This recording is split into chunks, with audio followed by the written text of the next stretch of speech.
اللہ تعالیٰ سے محبت کرنے والوں میں صالح علیہ السلام کا بہت نمایاں مقام ہے۔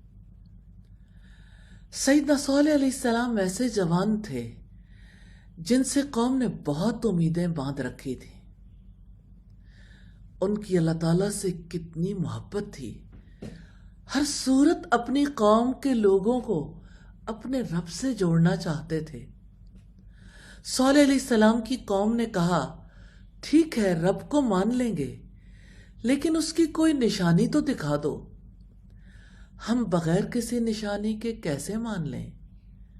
سیدنا صالح علیہ السلام نے جس وقت اپنے رب سے قوم کا معاملہ بیان کیا، نشانی طلب کی، تو اللہ رب العزت نے چٹان سے ایک اونٹنی اور اس کے بچے کو نکالا۔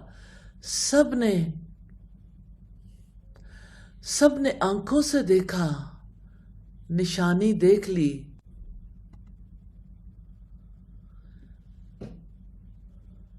پھر بھی نہیں مانے۔ انہیں نشانی نے متاثر نہیں کیا، ہاں خوف زدہ ضرور تھے اور خوف کی وجہ سے کچھ کرنا نہیں چاہتے تھے۔ تو اللہ پاک نے ان کے اندر کی بات کو ابھارنے کے لیے ان کو آزما لیا کہ ایک دن کنویں سے تم پانی لوگے، ایک دن اونٹنی کے پانی لینے کا ہوگا۔ انہیں بڑی تکلیف ہوتی تھی کہ ایک دن سارا پانی اونٹنی کا اور سارا دودھ سب لوگ استعمال کرتے تھے۔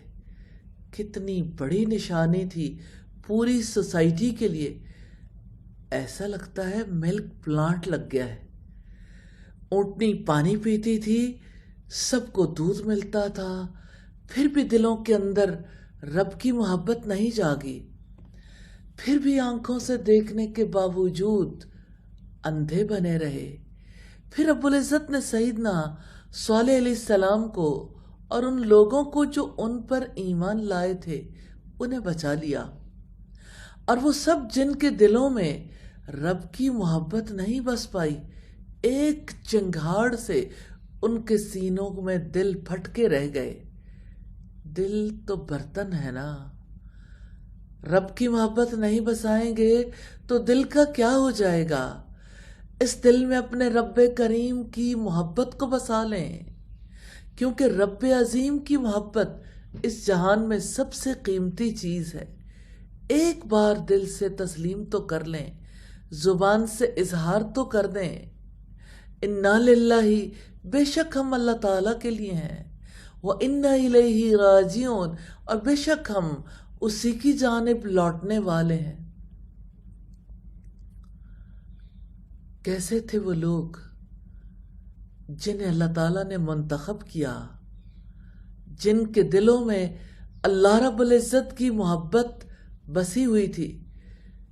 کیوں چنے گئے وہ لوگ؟ کیوں انتخاب ہوا ان کا؟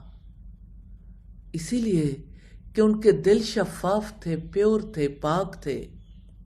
ان کے دلوں میں اعمال سیئہ نہیں تھے، کسی کے بارے میں بدگمانی نہیں تھی، کسی کی محبت بھی نہیں، کسی کی نفرت بھی نہیں۔ ہاں یہ وہ دل تھے جن میں اس کائنات کا سب سے خوبصورت جذبہ، محبت کا جذبہ سمایا، سب سے خوبصورت، سب سے قیمتی دولت حب الہی ان ہستیوں کو نصیب ہوئی، جنہوں نے اللہ تعالیٰ سے محبت کی۔ وہ انبیاء جنہوں نے رب کی محبت کو دلوں میں بسایا، تو کسی اور کے لیے کوئی گنجائش ہی نہ رہ گئی۔ یا اللہ ہمیں بھی اپنی ایسی ہی محبت نصیب فرما دے، آمین ثم آمین۔